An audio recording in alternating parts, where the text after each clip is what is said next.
Hey everyone! After pulling for Reberta Ignitos yesterday, it's time to review our latest supporter, DPS Dragoon, all-in-one unit. Leftia meanwhile has left the chat because Roberta does everything that Leftia does, but better. So let's get started without further ado. The overview. In base form, Reberta is a supporting unit and tag chainer with morale scaling. And for example ability, I used Ignitos' domain, which conveniently removes all imperils, while also boosting fire, ice, and lightning resistance for 5 turns to all party members, and also giving you a 10k barrier for 5 turns, which in most cases will be removed immediately because bosses these days deal a lot of damage, but that's fine. It's good to have nonetheless.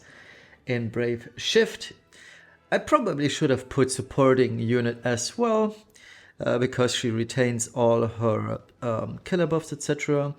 But she's a Dragoon, and that is the important part here, while also having an amazing sprite. So the art design team of Gumi, please, someone give them a high five, because that's just plain amazing. But yeah, in Brave Shift, Dragoon's Aim, one of the example abilities I picked here because it's an on-demand, well, if you have the LB crystals for that, obviously, but it's still on-demand, 30% spear and peril, 5 turns, 50% physical accuracy buff for the entire party. This is more needed in some Vision World fights, but it's still nice to have because it's very slot efficient, that ability. While also increasing her own Crimson Dive modifier by 40x. So let's check out a few more abilities of hers, and I didn't really go for all of them. I could have. There's lots of abilities and lots of cool stuff on her kit, but would be talking for 20-30 minutes straight about her kit, which I don't feel like is the point of this review. But yeah, her kit in both forms, plain amazing. I think that's the consensus we can get to. I picked the 3 out of here because those are the most important ones that I want to talk about. So Mystic Breath is the first one. Mystic Breath gets upgraded by the Mega Breath, but what's important here is the chaining family. It's a new chaining family, MB, Mystic Breath, which is a tag chaining one. And by accident, I found out yesterday on my Clash video, you all probably have seen it, hopefully, that Mystic Breath perfect chains with Extreme Nova, and this is the big thing from my point of view, even if you chain Mystic Breath plus Extreme Nova, such as Esther's LB, you can still weave in that single bolting strike, triple bolting strike from, say, Lara. It all perfectly chains together. I have no idea how the devs did this. It's amazing. So, from the bottom of my heart to the guy who designed this chaining family, you are awesome. You deserve a raise. Plain amazing. I have no clue how this works, because no way, well, until now, I thought you would be ever able to have Extreme Nova and Bolting Strike without a chaining partner to perfect chain. I don't know how you did this. Amazing stuff. So thank you very much. Mystic Breath 945 X modifier can get a little bit higher with the Mega Breath upgrade. Good stuff. You can quadcast this. It's a 4.4k X modifier in total. For her in Clash of Wills at max morale, which is higher than what a Carton and what's the name, Lara have. But for the time being, it being higher won't really matter until we get the Mage Variants update. But once that happens, well, Lara and Carton found their match, because that's the moment when Reberta will pull ahead.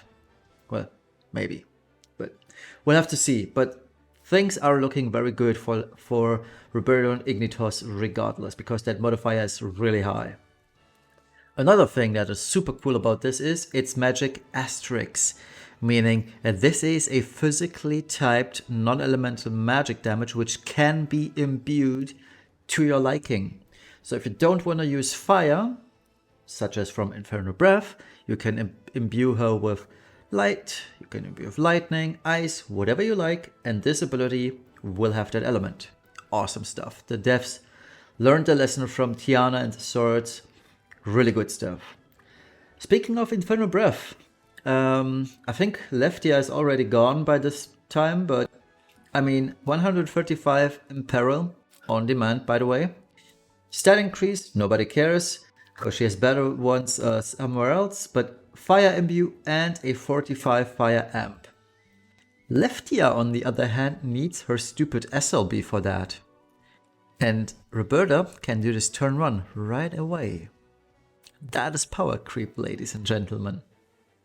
And then there is also the Sorcerer's Dominion insect. She also has the Dragon Killer, Aquatic Killer, and Stone Killer at 150% to all allies. She can also buff attack and defense by 400% for herself, not only magic and spirit. I just picked this out. And yeah, it's also typed mitigation 30% to all of these races. So it's just stacked beyond belief.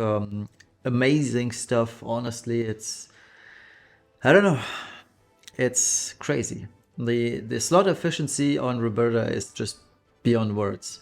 And then there's still the 650 morale gain that she can spam every turn. She is really, really slot efficient. On the Braveshift side of things, let's check out her Dragoon ability, Crimson Dive. It's a baseline 100x modifier. It hits twice because you have to dual wield Reberta. And this one reaches up to 185x modifier if we go for all the passives. So we've got the STMR passive, which stacks, so that's 20x. We then have Emissary of the Mice, which is her Grandis. 2 uses per battle, but you will never use this more than twice anyway, which is another 15x. We have Dragoon's Aim, which I mentioned above already, which is the 40x increase. And then there's Dragoon's Enlightenment, which is her TMR/STMR passive, which grants another 10x increase. Now, what's also really, really good about Reberta's passive side of things is that she is at, I believe, 600% jump. No, 700, wasn't it? Yeah, I think it's 700 jump damage right out of the gate. And if you use the new vision card of hers, or the vision card on the step up, you have jump damage maxed out immediately. You don't need to worry about that. And yeah, she's super slot efficient to gear as well. So she basically has 4 free materia slots, which is very nice. Let's check out her limit bursts. I think the limit bursts are kind of weird because the base form and the Braveshift limit burst, they are kind of the same, honestly. Base form has the Spear Imperil for all enemies, so it's basically Dragoon's Aim on a higher scale. It has 350% stat buffs and 300 LB damage for all party members, which cannot be dispelled. Neither the stat buff nor the LB damage. Again, Leftia has left the chat. It's, I don't know, crazy. The Braveshift is a perfect dispel on the boss. It's another 350 stat increase. It's a perfect debuff dispel on the party with an auto cast of HP, MP, and LB recovery for all party members on the next turn. It's good, but I have a feeling that the Braveshifted Limit Burst should have been DPS and not support. But that's really nitpicking. It's still a great Limit Burst to have, but I feel like 2 supporting Limit Bursts is 1 too many. Especially because they are rather similar in what they do. Anyway, nitpicking. She won't get any point deduction for that Braveshifted Limit Burst. So TMR, STMR, Vision Card. Let's talk about the Vision Card first because the animation is just super, super cute. It's one of the cutest Vision Cards I've seen lately. It's amazing. But anyway, let's get back.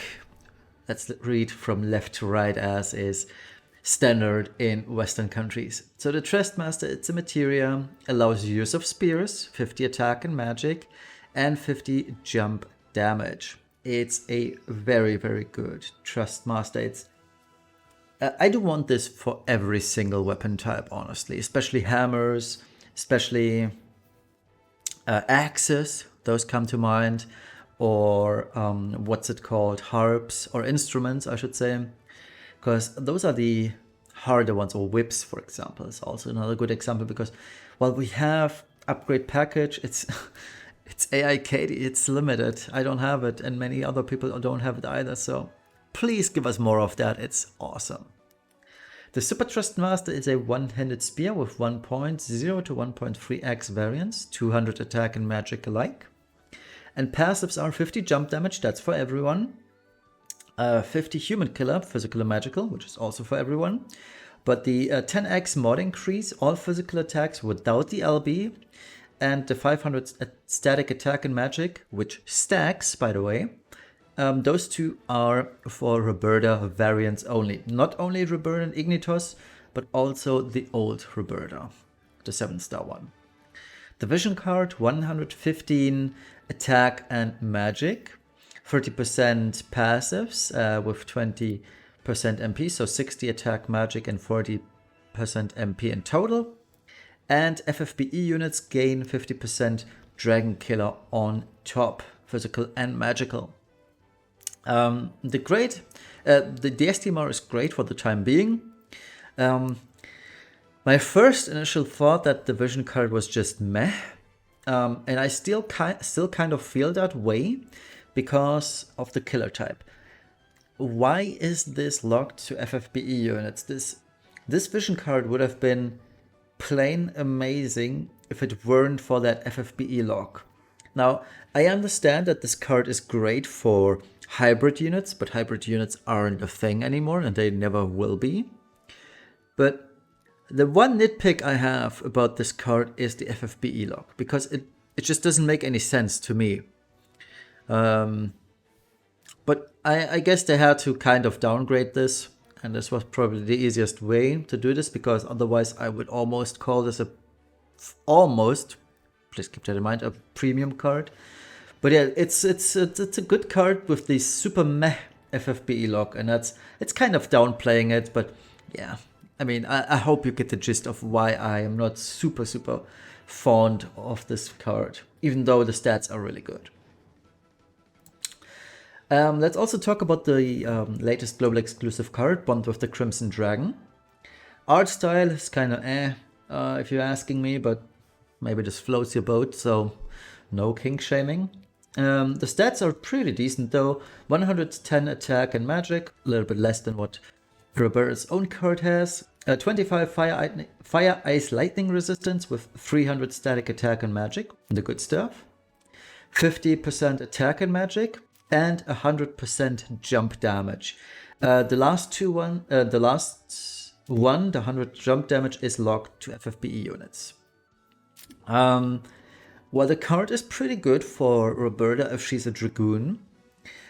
I feel like it's, when you compare this to the Azure Crystal one and Leave Things to Me, it's the weakest one of the three. But it still has a few pretty good usage cases, mainly a Dragoon Reberta, for example. This could also be pretty nice for Mazurka, but nobody uses Mazurka, but technically speaking, this is pretty good for her. And it's also pretty good for Dragoon Sky, but nobody uses, or almost nobody uses Dragoon Sky, although it is a fair option to use it like that, but DLB is a little bit stronger. So yeah, it's a niche usage.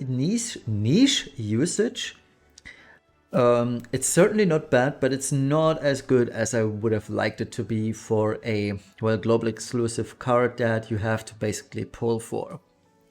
There's also the Knights of Grandchild card on the horizon, which has 130 attack, 500 static attack for all attackers, which Reberta is.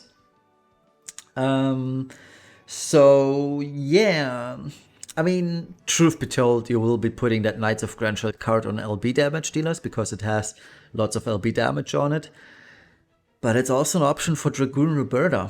And yeah, I mean, options, right? But then again, Knights of Grandchild card, it's a premium card. You're probably gonna have only one, if at all. So in that case, Bond with the Crimson Dragon isn't so bad after all. It's just niche, but it's decent still. Let's get to the nitty-gritty stuff. The damage part. As always, pause the video if you need to, because there's lots of information on this sheet. You can also check out my DPS spreadsheet, which I will link below the like button, so make sure to check that one out. And yeah, let's get into this. These are the builds. The builder wasn't updated as I made this video the slides yesterday evening. So this is the build. Sinsar helped me optimizing this a little bit, so thank you very much, Sinsar. Maybe the builder will find something better, but for the time being, this caps both Demon and Fairy. I picked Fairy as secondary race because Reberta is naturally strong against Aquatic and Insect, which are both the most rare types. But that's fine. I picked Fairy Killer because that's usually bad, but I forgot about Blue Mage Fina's dress, and when I realized this, I was like, okay, let's just keep going with this. Yeah, she's built for Demon and Fairy. Her damage suffered a bit because of Blue Mage dress, but the offset is 300 killers. She's also maxed out on everything else, so that's pretty good. And then there's the Dark Vision World build, where she is a Dragoon. Same thing, it's just a few slots differ here, but she still retains maxed out attack, maxed out killers, maxed out jump damage. That's all good. And here's the comparison in Dark Vision's environment. I filtered my sheet for Dark Visions only, so I left out all the Clash stuff. And yeah, I mean, while she appears to be middle of the pack, keep in mind the sheet is a little bit bloated due to the level 130 units. But the one takeaway that you should have here is that she is on par with premium units. She even surpasses those. Like, take Tyvus and Oren, for example. She is above both, and she's not premium. So that is really good, isn't it? The other ones, Angela is a busted unit. Dark Rain, well, he has his upside of having 14k, what's it called, magic, so that's a hard sell. And then there's Dragoon Kane, who's obviously way beyond salvaging or saving grace because he has a 230x modifier, and that's pretty much the only difference between Reberta Ignitos and Dragoon Kane. While Dragoon Kane obviously has that 45x increase higher modifier, as well as being double hand. I feel like there's still some merit to Reberta because she does so much more than Kane. And Reberta being this close to Dragoon Kane is pretty telling. I mean, after all, Reberta is 79% of Esther's damage, level 120%, level 100. Oh my, I can't English today. Reberta is 79% of level 120 Esther. That is what I wanted to say. And that is astonishing, surprising to say the least, for a supporting unit. Another thing that I do want to point out is that her jump has only 1 turn delay, meaning it's the good stuff. You don't need to wait, you don't skip a turn like you do with Dragoon Kane. And yeah, it's super versatile with very strong DPS capabilities. Now, one thing I do want to point out though, if you manage to put Tyvus' STMR onto units such as Tyvus, Oren, Sephiroth, or Tifa, they most likely will pull ahead of Reberta, but it always will come down to the killer types, etc. So Reberta has a lot of potential here. And that is the takeaway that you should take with you. Now let's check out the Clash of Wills comparison, because that is also very surprising, to say the least, because as you can see, Reberta is very, very close to Lara Croft in terms of chaining. The difference is really small, and like I mentioned at the beginning of this video, once the mage variance comes into play, I have a strong feeling that Reberta will be dealing a lot more damage than Lara Croft. She is already stronger than Full Moon Carton, which is why you probably won't see any cartons this Clash of Wills. But yeah, I mean, she's still below Esther and far below Sky, but that's to be expected. Both Esther and Sky just are too strong. Both Esther has the high attack value, Sky has the super, super high limit burst modifier. Also uses Tyvus's STMR, which double dips on her. So yeah, nobody can compete with Sky or Esther for the time being, but that's fair game. She is a mage after all, and who knows how she will fare once a mage variance rolls around. Maybe she won't even be that important anymore 4 or 5 months from now when we get that mage variance.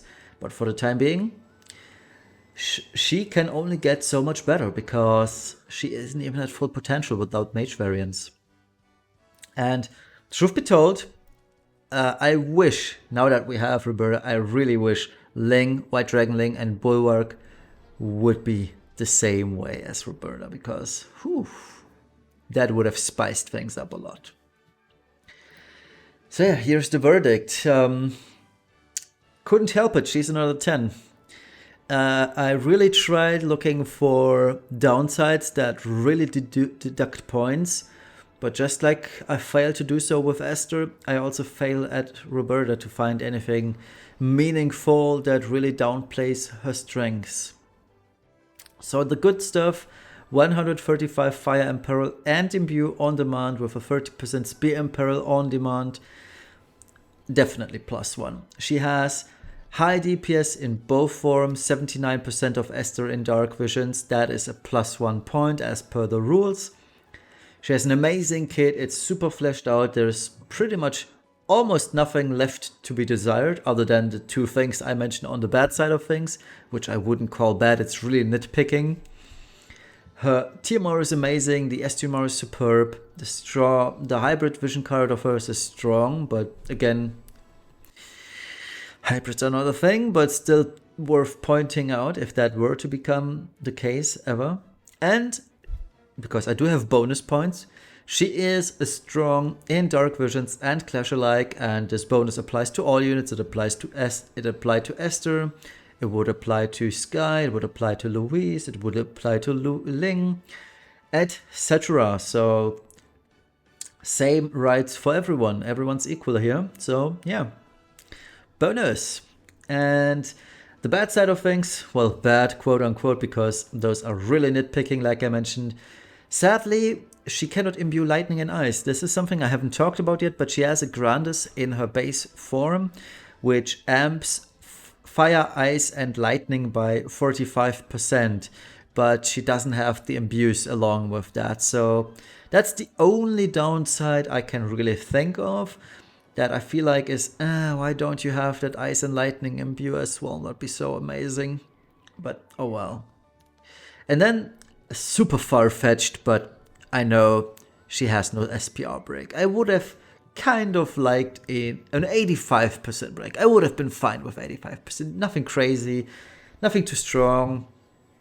But it's hard to fit in an SPR break in current Clash teams. At least I haven't found a way to incorporate Louise.